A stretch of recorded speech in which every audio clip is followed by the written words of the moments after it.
Some think the middle school years are some of the hardest to handle as parents and teachers.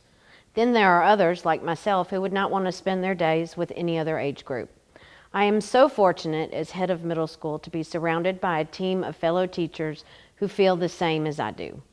Every morning, our students are greeted warmly by smiling, elbow-bumping during COVID teachers who are excited to see each child as he or she walks through the door.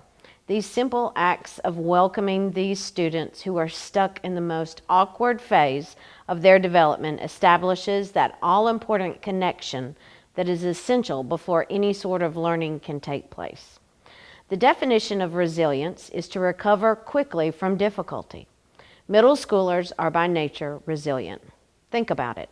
They are still kids, but many of them physically look like adults. They are stuck between the dependence of elementary school and the freedoms of high school. However, middle school students continue to show up every day and do their best to move forward, both academically and socially. Our students are resilient when it comes to their academics.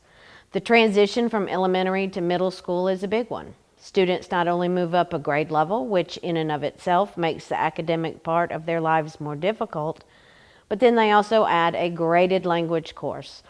The progression from 6th grade to 7th and then from 7th grade to 8th also adds a degree of difficulty. Our kids sometimes fail. They sometimes make a grade lower than they ever have before. And you know what? It's okay.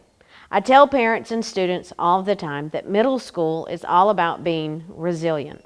It's not about failing. It's about what you do after a mistake is made that is important.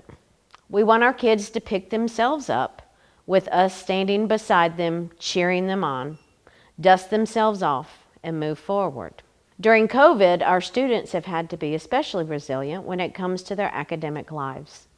During the first 3 months when we weren't on campus together, it was hard for students and teachers to bounce back from academic missteps. So much of what we do in the middle school is built on our relationship with our students. And without being physically together, it was difficult for us to help kids work through their failures. Not surprisingly, our students learned that they had the ability to be resilient within themselves. Middle school kids and teachers are social creatures. During COVID, these social experiences have been reduced drastically. During our online learning last spring, students suggested ways that teachers could facilitate social gatherings. Homerooms often met after school for informal talks. We had several social check-ins.